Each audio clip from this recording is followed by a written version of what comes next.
MMAPLUS here with Ross Pearson for UFC Fight Night 30 in Manchester. Ross, how are you doing and how are you enjoying Manchester? It's good to be back home, you know. Although I'm not from Manchester, I'm from the northeast, but it's good to be back on English soil, you know. I've missed this rain, the weather, and yeah, it's good to be back. I can't wait to fight in front of my friends, my family.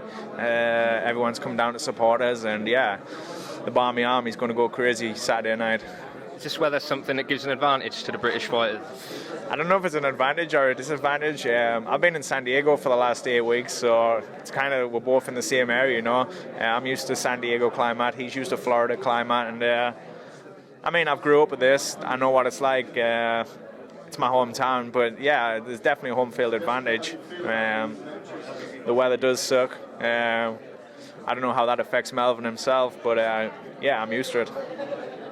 You fought Ryan Couture last.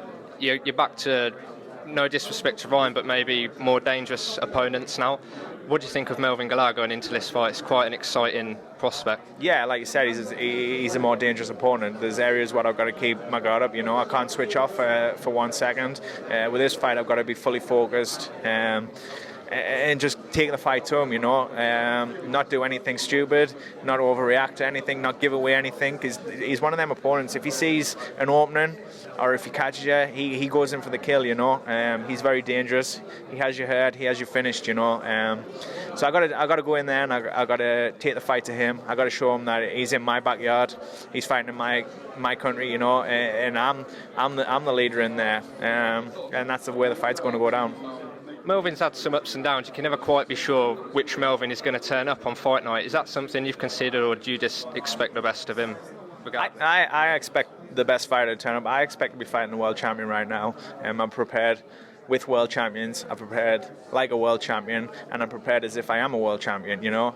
Every fight to me is one step closer to becoming a champion. That's where I want to be. That's where my goals. It's up to him who he brings, you know.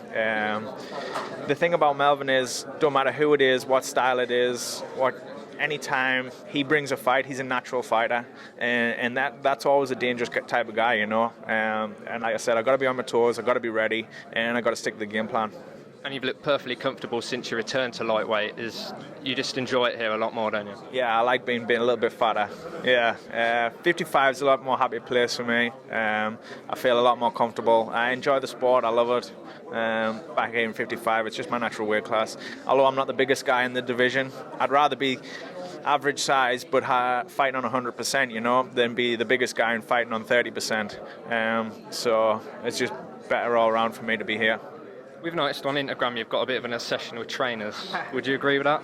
Yeah, these are pretty badass. These are Nike Air Max, the Velvet. Yeah, I've got a bit of a foot fetish, you can say, for Air Max. You know, I just like to look good, feel good, train good, win good, you know.